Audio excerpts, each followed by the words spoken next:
the top 10 reasons for failure. The objective of this section of the DVD is to advise you how you can avoid the top 10 reasons for failure as published by the Driving Standards Agency. Now, there's a free download in the resources section, and it might be well worth you reading it, as that might mean the difference between you passing or failing your driving tests. What's quite scary is that over half the driving tests taken each year results in failure. Now, people might fail as a result of planning or judgment or because they're not ready. But how many people fail due to nerves and come back moaning to their friends, I failed my driving test, but I never normally do that.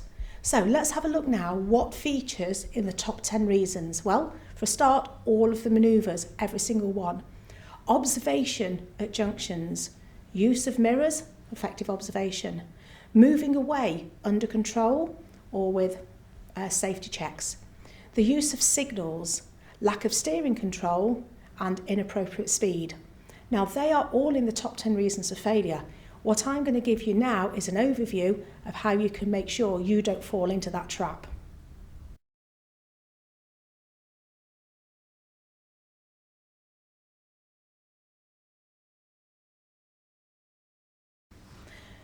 Looking at your mirror checks when you're on driving lesson with your instructor, can you say with absolute confidence and conviction, I always know what's happening around me, check my mirrors and act on what I see?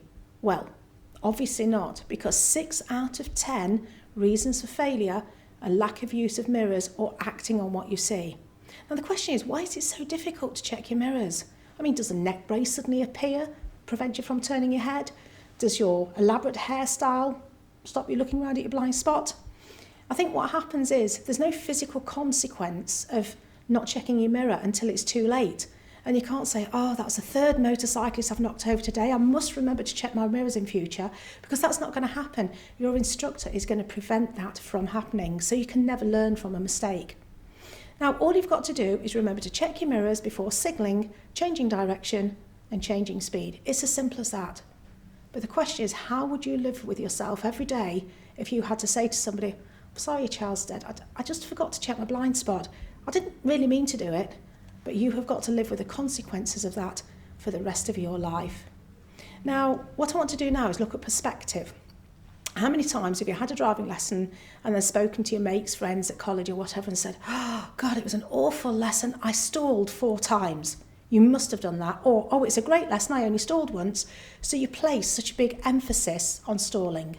How many times do you say to your friends, though, oh, I had a brilliant lesson. Do you know what? I didn't miss a single blind spot. I can guarantee there's hardly any pupils out there that are going to say that.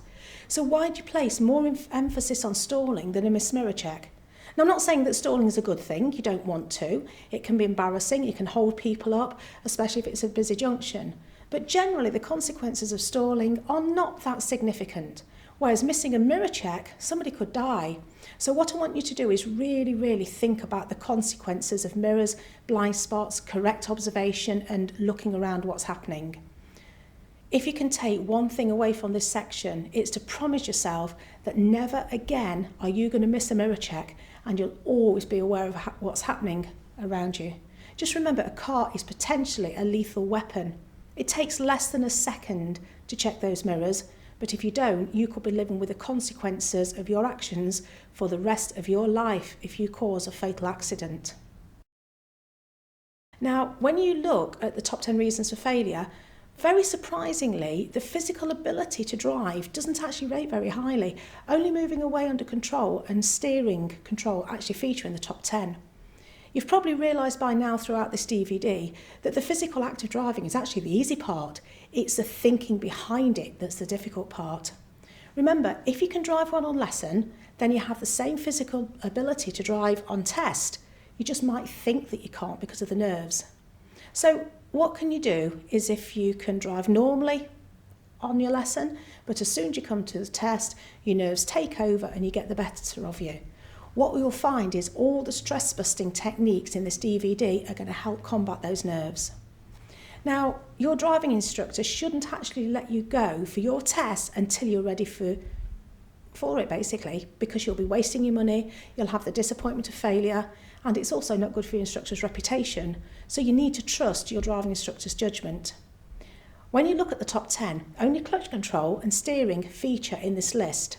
And I've got to be harsh here and say, if you can't steer accurately and your clutch control isn't good enough, then actually you're not really ready for your driving test. So it's important to know that you're physically ready for your test. If you are, then the stress busting section will help you to be mentally prepared and ready.